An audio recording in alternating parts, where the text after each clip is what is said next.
주님께서 여러분과 함께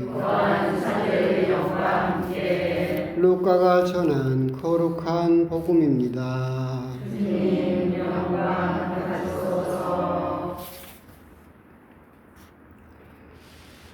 그때 예수님께서 벙어리 마귀를 쫓아내셨는데 군중 가운데 몇 사람은 저자는 마귀 우두머리 베엘제불의 힘을 빌려 마귀들을 쫓아낸다 하고 말하였다. 다른 사람들은 예수님을 시험하느라고 하늘에서 내려오는 표징을 그분께 요구하기도 하였다.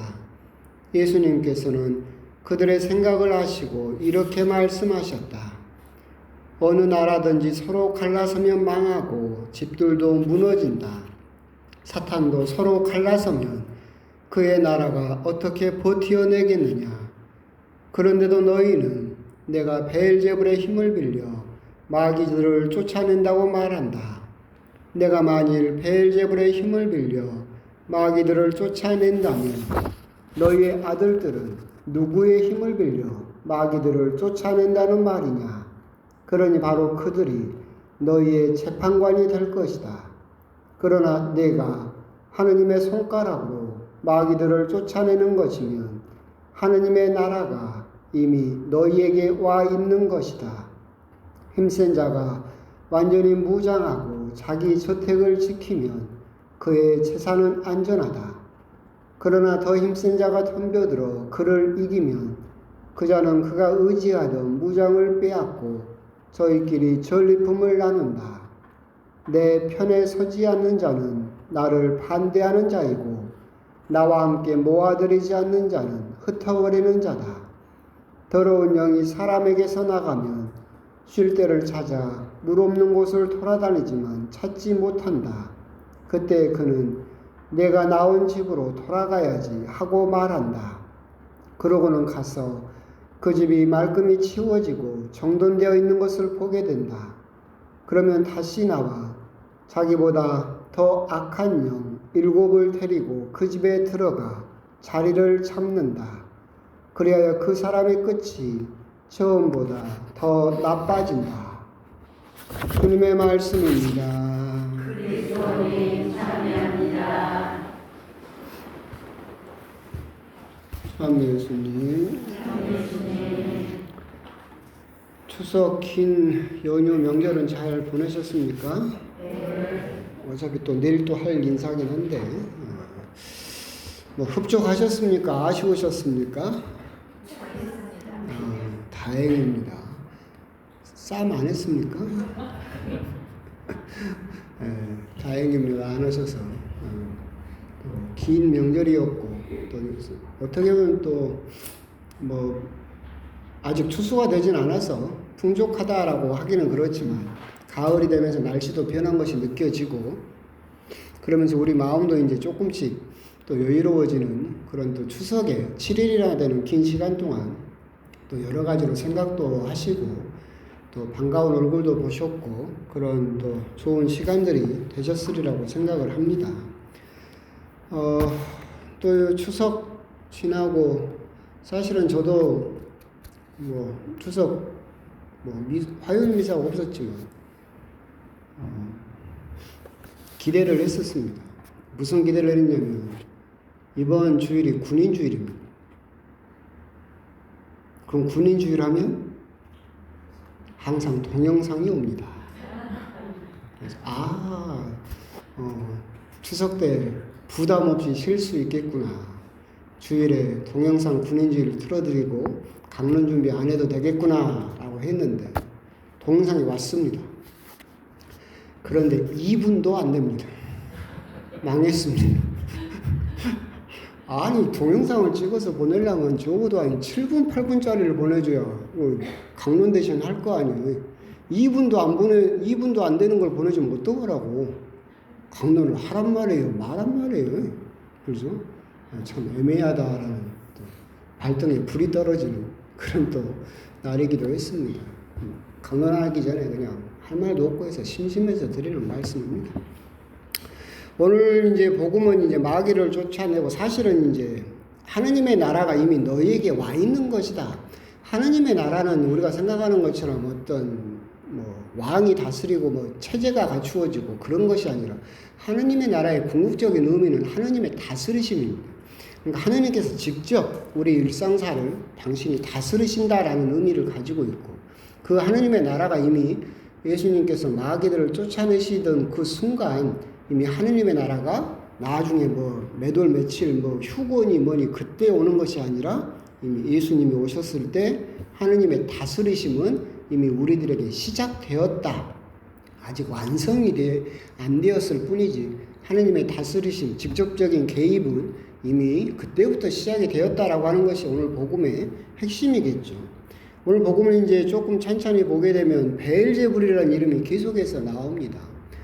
베엘제불은 이제 말하면 그 영화로도 노벨 문학상 받고 영화로도 나왔던 파리 대왕이라는 영화도 있어요. 그리고 말이 딱 베엘제불이에요. 파리 대왕.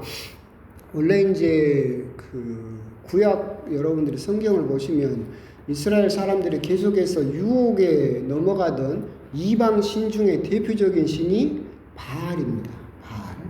바알이었고 바알은 이제 주로 천둥의 신이라고 하는데 농사를 많이 수확을 많이 나게 해주고 또 이렇게 동물이나 또 사람이나 또 자녀들을 새끼들을 많이 낳게 해주는 그런 풍요의 또 신이기도 했었습니다. 그래서 이스라엘 사람들이 옛날에 한번 말씀드렸었죠. 만군의 주님 야훼. 그래서 전쟁이 나면 누구를 믿어요? 만군, 군대할 때 군자예요. 그래서 전쟁이 나면 야훼 하느님을 찾아가고 농사를 지을 일이 있으면 바알을 찾아가고 그래서 양다리를 걸치고 있었었죠. 그러니까 가나안에 정착하면서 이 사람들은 유목민들이었어요. 농사를 지어본 적이 없었었죠. 정착을 했는데 저 가나안에 미리 살고 있던 사람들은 농사를 지으면 농사가 잘 돼. 근데 나는 농사가 안 돼. 그러니까 유목민이었으니까 농사를 못 지을 거 아니에요. 그 이유가 뭘까 생각을 해보니까 내가 믿는 야훼 하느님은 쌈은 잘해. 그런데 농사는 좀 못하는 것 같아. 그래서 농사를 지을 때는 그쪽을 막 쳐다보면서 믿게 되면서 그렇게 구약 성경 전체에서 계속해서 이스라엘 백성들을 걸려 넘어지게 했던 신이 잡신이겠죠. 바알이었습니다. 열왕기죠. 열왕기를 보게 되면 그 엘리야 부분을 보게 되면 바알 즈붑이라고 나오는데 아하지야라는 그 북쪽 이스라엘 왕이 있었어요. 이 왕이 잠자다가 난간에서 굴러 떨어져 가지고 다쳤어요. 그래가지고 이제 자기가 여기서 나을 것인지 못 나을 것인지 이걸 한번 점쳐주라고 이렇게 신하를 바알 즈붑에게 보냅니다. 이방인 신에게. 그러니까 하나님께서는 그걸 또 아셨죠. 그래서 너무나 화가 나셨어요. 그래서 엘리야를 보냅니다. 그래가지고 그 왕을 꾸중하죠. 이스라엘에 신이 없어서 야훼가 없어서 네가 나을지 안 나을지를 그 이방 그 신에게 물으러 가느냐. 너는 그 침상에서 일어나지 못하고 죽을 것이다. 그래서 죽습니다. 그때 바알 즈붑이라는 이름이 계속해서 나오는데 그 바알 즈붑이 지금의 베엘제불입니다. 바알이 이걸 이렇게 약간 발음이 바뀌었을 뿐이었고 바알 즈붑은 뜻은 이제 높은 집의 주인 뭐 그 정도 뜻인데 이제 베엘제불은 그러니까 그렇게 구약 성경에서 이스라엘 사람들이 걸려 넘어졌던 높은 집의 주인, 뭐 하늘의 주인 뭐 이런 뜻을 가졌었는데 이걸 예수님 당시에는 이스라엘 사람들이 어떻게 보면 멸시하려고 농담처럼 다루려고 그 베엘제불 높은 집이 아니라 파리라는 베엘이 파리라는 뜻이거든요. 그래서 파리의 왕, 파리의 주인 이런 식으로 이름을 멸시의 뜻으로 바꿔서 불렀던 게 지금 나오는 베엘제불입니다. 앞부분을 묵상하다 보면 저는 그런 생각이 들어요. 왜 그런지 지금 이제 현상하고 빗대어서 생각을 해보면 이 아하지야라는 왕은 아까 열왕기에서 나왔던 그 왕은 아하지야라는 뜻이 뭐냐면 끝에가 야가 붙었죠. 그러면 야훼의 축약어예요. 알렐루야, 에레미야, 이사, 야, 그런 것처럼 끝에 이스라엘 사람들 끝에 야자가 붙으면 야훼의 축약입니다. 그래서 아하지야라는 이름의 뜻은 야훼께서 붙잡아 주신다. 야훼께서 굳세게 해주신다라는 이름을 가진 왕이었어요. 근데 자기가 난간에서 굴러 떨어져서 좀 다치니까 누구를 찾아갑니까? 이방인 신을 찾아가죠. 그죠?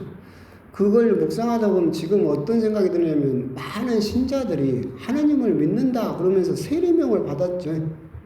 근데 자기 주변에 뭔 일만 생기면 하나님을 찾아가는 게 아니라 누구를 찾아가요? 전보로 가거나 무속을 찾아가죠. 우리나라에 지금 무속인이 지금 드러난 것만 등록된 것만 80만 명입니다. 지금 최고점을 찍었어요. 근데 왜 그러느냐라고 한다면 이제 우리나라 젊은 사람들의 60%가 자기가 종교가 없다라고 그래요. 그런데 옛날에는 점을 보러 가면 점집을 가야 되잖아요.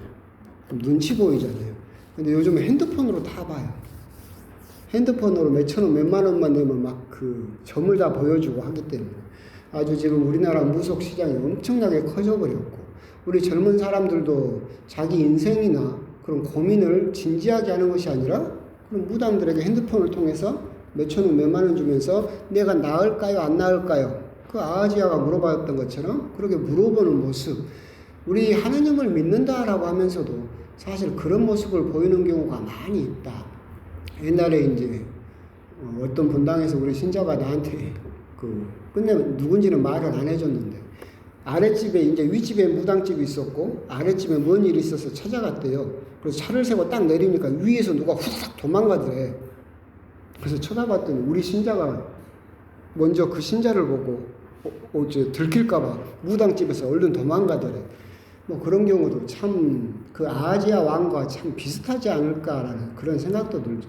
이름 자체도 야훼께서 붙잡아 주신다라는 그 이름을 가지고 자기가 병이 들었을 때 하느님을 믿는 것이 아니라 다른 점을 보러 가는 것처럼 낫겠어요? 안 낫겠어요?를 물어보러 가라라고 하는 모습이 딱 그 모습이지 않을까. 그런 모습을 볼 때마다 저는 안타까워서 항상 드리는 말씀이 은총의 통로를 자기가 막아놓고 은총을 못 받는다고 나중에 누구를 원망합니까? 하느님을 무당 원망합니까? 아니요. 하느님을 원망하죠. 그렇잖아요. 하느님이 은총을 주려고 해도 그 은총의 통로를 누가 막아버렸어요? 내가 막아버렸어. 나는 하느님의 자녀였고 세례까지 받은 세례명까지 지닌 아하지야처럼 하느님께서 붙잡아 주실 거라고 그렇게 했던 신자인데 하느님께서 네 병을 낫게 해주려고 은총을 주려고 해도 하느님을 찾아가는 것이 아니라 누구를 찾아갔어요? 점 보러 간 거잖아. 낫겠냐. 그 은총의 통로를 스스로 막아버렸어요. 끊어버렸지. 그래 놓고는 은총을 못 받게 되면 누구를 원망합니까? 하느님을 원망하죠. 아하지야도 딱 그 꼴이었죠. 이스라엘에 신이 없더냐. 내가 야훼가 버젓이 있는데 야훼가 없더냐. 너는 왜 이방신을 찾아가서 너의 병을 묻느냐. 너는 그 침상에서 일어나지 못한다. 그 죽음을 선고한 사람은 결국 누구였어요? 하느님이었죠. 생사를 지고 있는 분은 하느님이었어요. 그런데 그 은총의 통로를 막아버렸던 사람도 그 사람이었다. 그걸 이제 첫 번째 베엘제불의 이름에서 묵상할 수 있었던 그런 부분이고, 이제 이야기가 길어지니 중요한 부분은 이제 쭉 넘어가서 또 길게 하느니 중요한 부분이라고 생각하는 부분은 그거죠. 뒷부분에서 이제 그런 조금 이해할 수 없는 부분 이야기가 나옵니다. 더러운 영이 사람에게서 나가면 쉴 데를 찾아서 떠돌아다니다가 내가 나온 집으로 되돌아가야지. 근데 그 집이 깨끗이 정돈되어 있으면 7, 자기보다 더 악한 영 7을 데리고, 여기서 7은 충만하다는 의미입니다. 그래서 7을 데리고 그 사람을 차지해서 그 사람의 처지는 더 악해진다라고 할 때 우리들이 이 부분에서 항상 우리가 생각해 봐야 되는 부분이 그거죠. 이 사람이 악한 영을 물리쳤어요. 예수님께서 물리쳐 주셨겠지. 근데 악한 영 7이나 들어와서 더 못한 처지가 된 이유가 뭡니까? 비어 있었습니까?